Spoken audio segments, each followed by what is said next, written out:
First year E201 Hindi शिक्षण unit 3 question number 4 long question चल रहे हैं। भाषा कौशल के तत्व अथवा अंग क्या हैं, स्पष्ट कीजिए, अथवा भाषा कौशल के तत्व का संक्षेप में वर्णन कीजिए।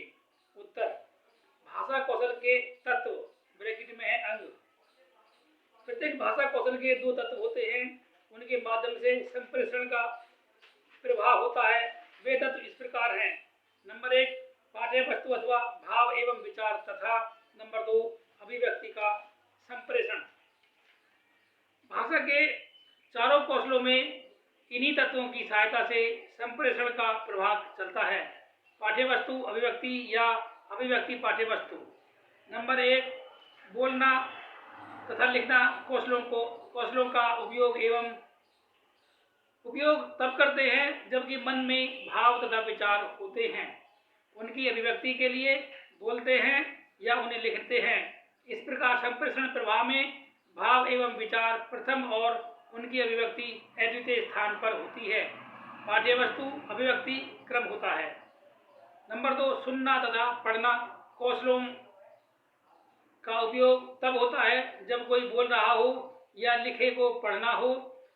इनमें अभिव्यक्ति तत्व का क्रम प्रथम होता है और भाव एवं विचार को समझना द्वितीय स्थान पर होता है।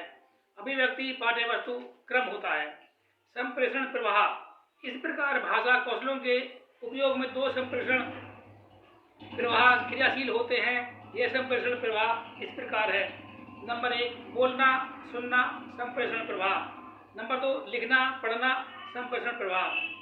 बोलना सुनना संप्रेषण प्रवाह में इस प्रकार का संप्रेषण प्रवाह कक्षा के अंतर्गत शिक्षक एवं छात्रों के मध्य होता है, जिसे अंतःक्रिया कहते हैं। इस संप्रेषण में शिक्षक की भूमिका प्रमुख होती है, परंतु अधिगम की दृष्टि से छात्र का क्रियाशील होना कहीं अधिक महत्वपूर्ण होता है।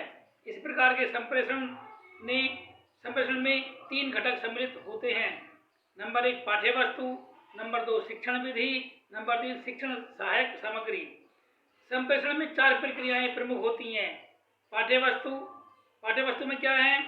बोलना सुनना, किसको? शिक्षक को। दूसरा है पाठ्य वस्तु में ही सुनना, और वो कौन है? वो छात्र। बोलना। विधियां शिक्षक द्वारा है, विधियां छात्र और सामग्री।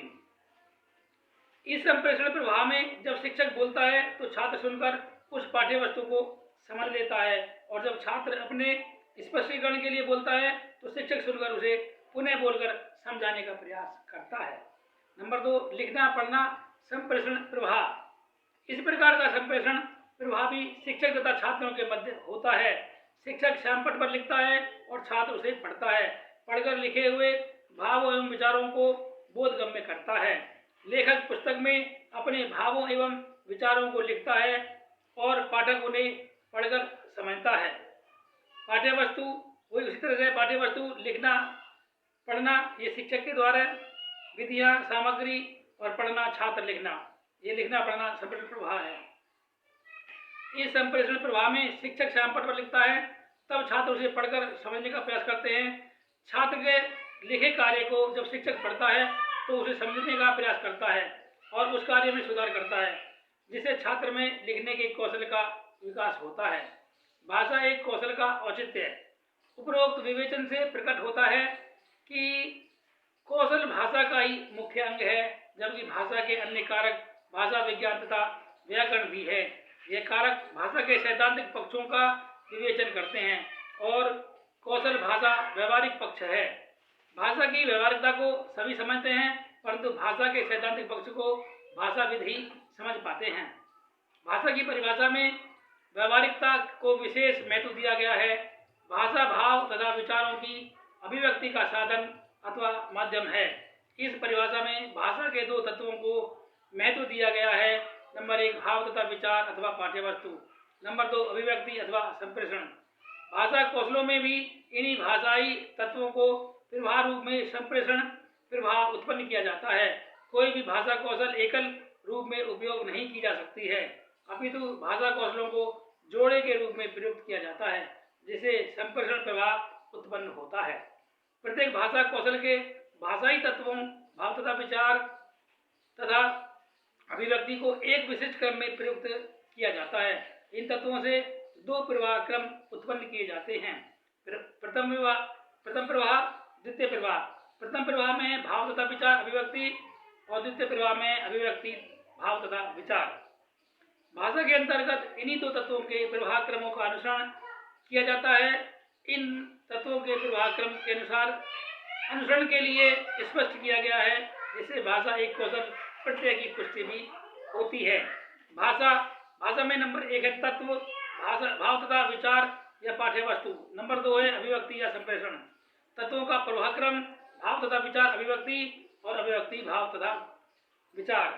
नंबर 3 भाषा कौशल, वाचन कौशल, लेखन कौशल और श्रवण कौशल, पठन कौशल। यानी कि वाचन कौशल का मतलब होता है बोलना, लिखना, सुनना, पढ़ना। भाव तथा विचार की अभिव्यक्ति दोनों तत्व भाषा के हैं, जिनको भाषा कौशलों में भी प्रयुक्त किया जाता है। इन भाषाई तत्वों से संप्रेषण प्रवाह क्रम उत्पन्न किया जाता है। इन्हीं भाषाई तत्वों के प्रवाह क्रमों को भाषा कौशलों से व्यवहारिक रूप दिया जाता है, जिससे संप्रेषण प्रवाह उत्पन्न होता है।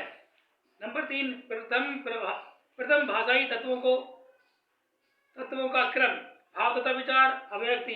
इसी क्रम को संप्रेषण प्रवाह में वाचन कौशल तथा लेखन कौशल से व्यवहारिक रूप दिया जाता है।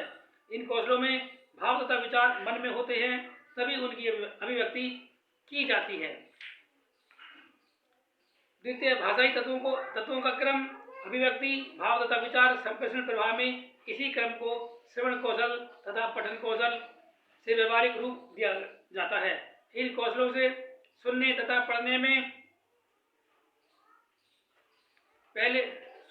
पढ़ने से पहले अभिव्यक्ति होती है, जिसकी प्रतीत से भाव तथा विचारों का बोध होता है। भाषा को अभिव्यक्ति का साधन मानते हैं। भाषा कौशल ही अभिव्यक्ति के साधन है, इसलिए भाषा को एक कौशल कहा जाता है। भाषा की अभिव्यक्ति बोधगम्य एवं प्रभावशीलता भाषा कौशलों के उपयोग की शुद्धता पर निर्भर होती है। आज के लिए इतना ही, धन्यवाद। और भैया, कोरोना दोबारा से फिर फैल रहा है, अपना ध्यान रखें, सुरक्षित रहें, अध्ययन करें। धन्यवाद।